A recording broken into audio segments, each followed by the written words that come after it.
बिस्मिल्लाहिर्रहमानिर्रहीम। अस्सलाम वालेकुम। 5 मिनट्स क्लासेस के साथ में हूँ आपका अपना host Saifullah Kundar. Principles of accounting में आज हम पढ़ेंगे इनकम स्टेटमेंट। तो जब हमने एडजस्टेड ट्रायल बैलेंस पढ़ा, एडजस्टेड ट्रायल बैलेंस बनाने के बाद उसको हम मूव फॉरवर्ड करेंगे इनकम स्टेटमेंट में। एडजस्टेड ट्रायल बैलेंस बनाने के बाद हम बनाते हैं इनकम स्टेटमेंट। उसी एडजस्टेड ट्रायल बैलेंस से एडजस्टेड ट्रायल बैलेंस को हम मूव फॉरवर्ड करेंगे इनकम स्टेटमेंट में। स्टार्ट करते हैं। हमारी आउटलाइन है, सबसे पहले हम देखते हैं कि इनकम स्टेटमेंट होती क्या है। उस देन हम how to make an income statement, हम इनकम स्टेटमेंट कैसे बना सकते हैं, कैसे बनानी है हमें इनकम स्टेटमेंट। स्टार्ट करते हैं। इनकम स्टेटमेंट है क्या? Income statement, N income statement is financial statement that shows you how profitable your business was over a given reporting period. कि मतलब एक पर्टिकुलर टाइम पीरियड में, पर्टिकुलर रिपोर्टिंग टाइम में आपका बिजनेस कितना प्रॉफिटेबल है या लॉस में जा रहा है, वो फाइनेंशियल स्टेटमेंट एक किस्म की फाइनेंशियल स्टेटमेंट होती है। इनकम स्टेटमेंट क्या होती है? एक किस्म की फाइनेंशियल स्टेटमेंट होती है, एक स्टेटमेंट होती है जो कि पर्टिकुलर रिपोर्टिंग टाइम में, रिपोर्टिंग पीरियड में हमें शो करवाती है कि हमारा बिजनेस जो है वो प्रॉफिट दे, कितना प्रॉफिट दे रहा है। अगर प्रॉफिट में जा रहा है तो कितना प्रॉफिट दे रहा है, और अगर लॉस में जा रहा है तो कितना लॉस में है, तो वो हमें शो करवाता है इनकम स्टेटमेंट। इसकी दूसरी डेफिनेशन ये है कि सपोज कर लें कि a financial statement that shows you other your business is in profit और इन लॉस। कि एक ऐसी फाइनेंशियल स्टेटमेंट जो कि आपको दिखाए, शो करे, बताए कि आपका बिजनेस या तो प्रॉफिट में है या फिर लॉस में है। ये हो गई इनकम स्टेटमेंट। अब आगे चलते हैं कि इनकम स्टेटमेंट बनेगी कैसे, हम बनाएंगे कैसे, how to make income statement. तो ये आप देख लें, ये हमारे पास सपोज कर लें एक trial balance, adjusted trial balance है फ्रेडॉक्स का। ये एग्जांपल्स मैंने आपको नहीं करवाई हैं, ये ट्रांजैक्शंस मैंने आपको नहीं करवाई हैं, ये मैंने जस्ट एक ट्रायल बैलेंस लिया है, क्योंकि हम income statement adjusted trial balance से ही बनाते हैं। तो ये आपको मेरे पास एग्जांपल के तौर पर मैंने ये एडजस्टेड ट्रायल बैलेंस लिया है फ्रेडॉक्स के नाम का। फ्रेडॉक्स एक कंपनी है या नाम ले लो किसी बंदे का, उसका एडजस्टेड ट्रायल बैलेंस जून 2020 का, जून मंथ का 2020 का ट्रायल एडजस्टेड ट्रायल बैलेंस है ये फ्रेडॉक्स के बंदे का। ये इस एडजस्टेड ट्रायल बैलेंस से हम बनाएंगे इनकम स्टेटमेंट, क्योंकि इनकम स्टेट बनती है एडजस्टेड ट्रायल बैलेंस। पहले आप हमेशा अनएडजस्टेड ट्रायल बैलेंस जब बनाते हो, उसके बाद आप एडजस्ट करते हो, उसको एडजस्टेड ट्रायल बैलेंस बनाते हो। जब आपने एडजस्टेड ट्रायल बैलेंस बना लिया, उसके बाद आप इनकम स्टेटमेंट बनाओगे। तो ये मैंने एग्जांपल के तौर पर यहाँ पर एक आपके लिए लिखा है कि ये एक इनका एडजस्टेड ट्रायल बैलेंस है। अब इससे हमें इनकम स्टेटमेंट बनानी है। तो इनकम स्टेटमेंट किस तरह से बनेगी, इस इनकम स्टेटमेंट का लेआउट क्या है और वे क्या है, और इनमें से कौन कौन से अकाउंट्स आगे मूव फॉरवर्ड करेंगे, वो अब मैं आपको बताता हूँ। इनकम स्टेटमेंट के लिए हमें चाहिए होते हैं, हमें रेवेन्यू और एक्सपेंसेस। रेवेन्यू और एक्सपेंसेस, जितने भी आपके पास रेवेन्यूज़ हैं, जितने भी आपने रेवेन्यू जनरेट किए हैं बिजनेस में, जितने भी आपके रेवेन्यू हैं, तो ट्रायल बैलेंस में आपको पता है सीरीज़ में लिखा हुआ होता है सब। तो मतलब यहाँ तो आप याद कर लोगे भाई रेवेन्यू और एक्सपेंसेस, या फिर आप याद कर लो कि लास्ट वाले दो मेजर अकाउंट्स रेवेन्यू और एक्सपेंसेस, जो मेजर अकाउंट्स हैं उनमें रेवेन्यू में जितने भी रेवेन्यूज़ आ जाते हैं और एक्सपेंसेस में आपके जितने भी एक्सपेंसेस आ रहे हैं, तो उन दोनों के में जो भी आ रहे हैं, मतलब रेवेन्यूज़ जितने भी हैं और एक्सपेंसेस जितने भी हैं, ये सारे अकाउंट्स आपको मूव फॉरवर्ड करने हैं इनकम स्टेटमेंट में। इनकम स्टेटमेंट में ये सारे अकाउंट्स मूव फॉरवर्ड होंगे। तो यहाँ पर मेरा इस एडजस्टेड ट्रायल बैलेंस में मेरा रेवेन्यू जो है वो ये है कंस्ट्रक्शन फ़ीस। इसको रेवेन्यू भी हम बोल सकते हैं। फ़ीस मतलब रेवेन्यू ही होता है कि उसने अपने काम के बदले जो कमाया उसकी फ़ीस ली।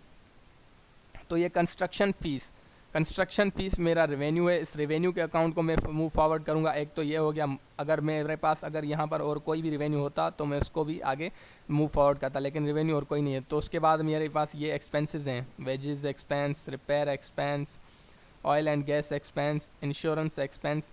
तो ये सारे एक्सपेंसेस जो हैं इनको भी मूव फॉरवर्ड किया जाएगा। मतलब ये यहाँ से रेवेन्यू से लेकर यहाँ एक्सपेंसेस तक ये सारे अकाउंट्स मूव फॉरवर्ड होंगे, आगे हमें इनकम स्टेटमेंट में ले जाने, जिससे इन अकाउंट्स को यूज़ करके हम इनकम स्टेटमेंट बनाएंगे। तो ये बात आपको क्लियर हो गई कि रेवेन्यू और एक्सपेंसेस वाले अकाउंट्स को आगे मूव फॉरवर्ड करना है। अब कैसे मूव फॉरवर्ड करना है और लेआउट क्या है इनकम स्टेटमेंट बनाने का, इनकम स्टेटमेंट कैसे बनाएंगे, किस तरह से बनाएंगे, उसका लेआउट कुछ इस तरह से है कि हमें फर्स्ट ऑफ ऑल तो ऊपर लिखना है कि इनकम स्टेटमेंट फ्रेडॉक्स जून 2020 के ये इनकम स्टेटमेंट है इस बंदे की इस महीने और इस ईयर की। उसके बाद हमने लिखना है रेवेन्यू, एक मेजर टाइटल देना है रेवेन्यू का टाइटल हमने दे दिया रेवेन्यू। तो रेवेन्यू में हमारे पास क्या क्या चीज़ें आ जाती हैं सब हमने लिखना है रेवेन्यू। तो रेवेन्यू में हमारे पास सिर्फ एक ही चीज़ थी, यहाँ पर आप देख सकते हैं कि रेवेन्यू में हमारे पास सिर्फ एक ही चीज़ थी, कंस्ट्रक्शन फ़ीस, जिसका वैल्यू था 2025। तो हमने इसको यहाँ पर लिखा कंस्ट्रक्शन फ़ीस 2025। अब ये मैंने स्पेसेस जो दी हुई हैं कि भाई इन वैल्यूज़ को यहाँ लिखा है, इन वैल्यूज़ को ये इस तरह से आपको इसको भी फॉर्मेट को फॉलो करना है, इस लेआउट को आपको लाजमन फॉलो करना है, क्योंकि इससे आपको आसानी हो जाती है कि आपको पता चल जाता है कि भाई कौन कौन सी चीज़ें कहाँ से यूज़ हो रही हैं, किनका टोटल हो रहा है। मतलब ये आप रेवेन्यू का टोटल कर रहे हैं और ये यहाँ पर आपने क्या चीज़ें लिखी हैं अब मैं आपको बता रहा हूँ। अब कंस्ट्रक्शन फ़ीस हमारा रेवेन्यू एक हमने लिख लिया, दूसरा हमारे पास कोई रेवेन्यू है नहीं, तो चलो रेवेन्यू हमारे हो गए यहाँ पर ख़त्म। रेवेन्यू हमने सारे लिख लिए। रेवेन्यू लिखने के बाद हमें जैसे हमने रेवेन्यू का एक मेजर टाइटल दिया, तो उसके बाद हम दूसरा मेजर टाइटल देंगे less operating expenses. Operating expenses तो आपको समझ आ रहा होगा कि ये भाई एक्सपेंसेस हमने लिखने, लेकिन लेस क्यों लिखा है हमने? लेस का मतलब होता है कि माइनस, लेस का मतलब माइनस होंगे, काटे जाएंगे इसमें से, किस में से? इस रेवेन्यू में से। मतलब ये जितने भी एक्सपेंसेस हैं, जितने भी एक्सपेंसेस हम लिखेंगे, सारे एक्सपेंसेस लिखने के बाद उनका टोटल किया जाएगा, टोटल एक्सपेंसेस, फिर जितना भी टोटल एक्सपेंसेस होंगे वो टोटल एक्सपेंसेस हमें माइनस करने हैं कंस्ट्रक्शन फ़ीस से, इसलिए रेवेन्यू से। तो इसलिए हमें रेवेन्यू के बाद हमने ऑपरेटिंग एक्सपेंसेस के सामने लिखा है लेस। लेस का मतलब होता है कि माइनस होंगे, ये ऑपरेटिंग एक्सपेंसेस माइनस होंगे रेवेन्यू से। सो जितने भी रेवेन्यू हमारे पास होंगे, अगर 2-3 रेवेन्यू होते तो हम दो तीन रेवेन्यू लिखकर उनका अमाउंट लिखकर उनको टोटल करते, टोटल रेवेन्यू का एक अलग से साइड करके हमने अमाउंट लिख देते, और उसके बाद हम लेस ऑपरेटिंग एक्सपेंसेस लिखते जैसे हमने यहाँ पर लिखे हैं। तो हमारे पास एक ही रेवेन्यू था, हमने एक ही रेवेन्यू लिखा, उसके बाद लेस ऑपरेटिंग एक्सपेंसेस का हमने टाइटल दिया। अब लेस ऑपरेटिंग एक्सपेंसेस के बाद हमने वो एक्सपेंसेस लिखने जो हमारे बिजनेस में हैं। तो हमारे पास रेवेन्यू तो सिर्फ कंस्ट्रक्शन फ़ीस था, लेकिन एक्सपेंसेस हमारे पास 3-4 हैं, जो कि एक वेजेस एक्सपेंस है, वेजेस एक्सपेंस 750 अमाउंट है उसका, repair expense, oil and gas expense और इंश्योरेंस एक्सपेंस, और इनका सब ये अमाउंट भी हम लिखते जाएंगे। तो ये हमने लिख दिया यहाँ पर, ये देखें वेजेस एक्सपेंस 750 हमने लिख दिया, फिर रिपेयर एक्सपेंस 225, फिर ऑयल एंड गैस एक्सपेंस 175, फिर इंश्योरेंस एक्सपेंस 500। तो अब इनका करना है हमें टोटल। तो टोटल करने के लिए हमने यहाँ पर न्यू दे दिया, टाइटल दिया टोटल एक्सपेंसेस, उसके सामने हमने इसके सामने लिखा है जिसमें से हमें माइनस करने हैं, ये टोटल एक्सपेंसेस जिसमें से हमें माइनस करने हैं।